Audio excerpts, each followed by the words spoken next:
Hey, it's John. Now that I'm done suffering through the region that was Natlan in the dumpster fire that is Genshin Impact nowadays, I am back in my place of home, Wuthering Waves.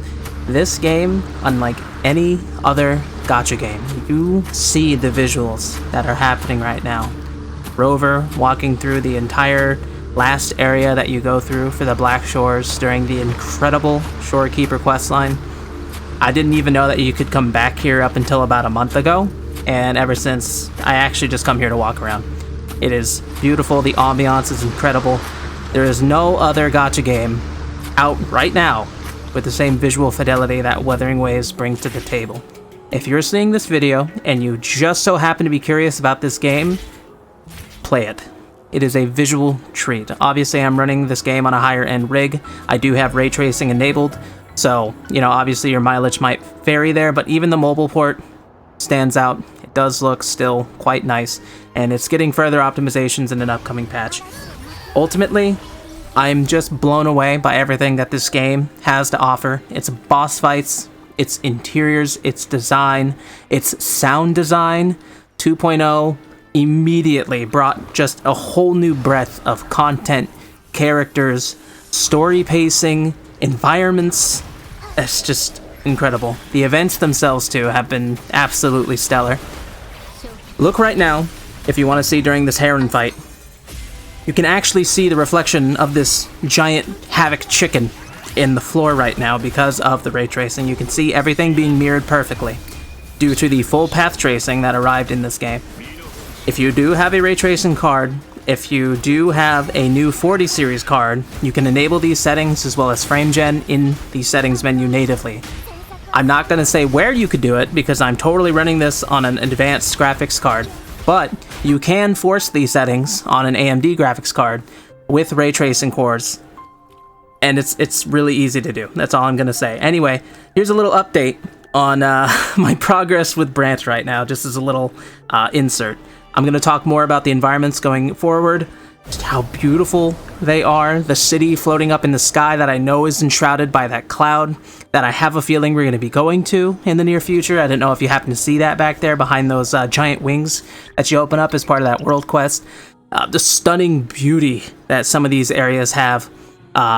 It's just, I'm at a loss for words. But anyway, here's my little update on Brant. I did manage to pull the sexy pirate man Brant. Figured I'd say screw it and go for it. Actually got him pretty early in the pity, so I really didn't need that many pulls. It was only about 20, which, thank Christ. I did not get the weapon. I'm about 20 or 30 pulls away from hard pity on the weapon, so for now I'm just using this poorly unranked Emerald of Genesis on him.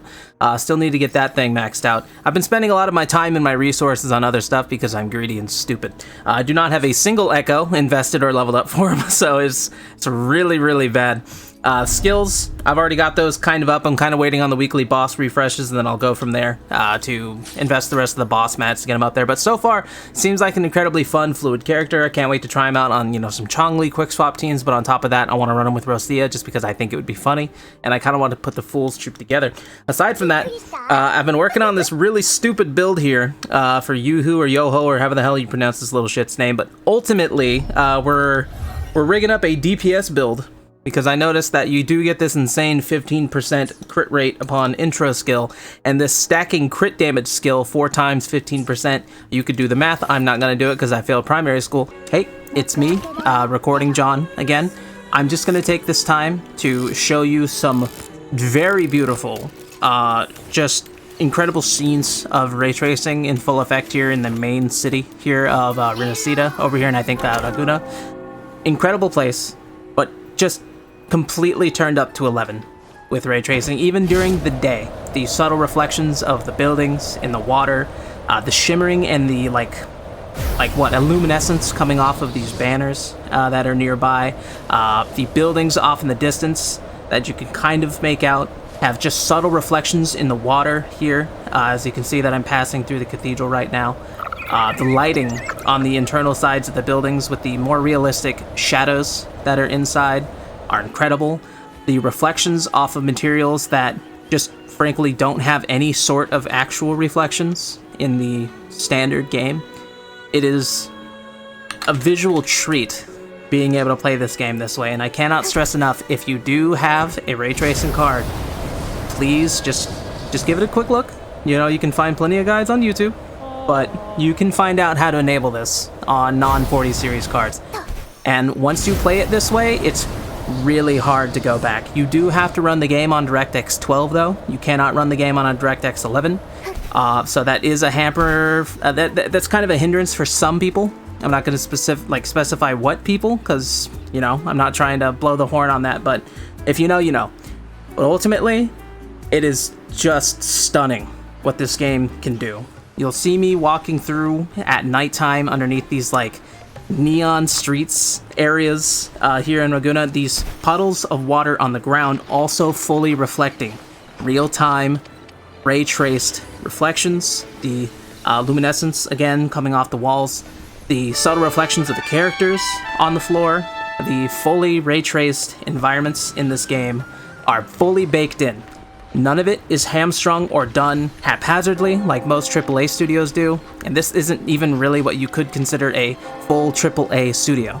This is just a Chinese company trying to do their best of making a fantastic game. Like right there you can see the beautiful reflections in the water, and it's gorgeous. But moving on from that, in different areas of Ragunna you can actually see some different unique effects that you don't see in other parts of the game during the night. Obviously, you can see the subtle shimmering of these tiny little reflective areas on the ground here.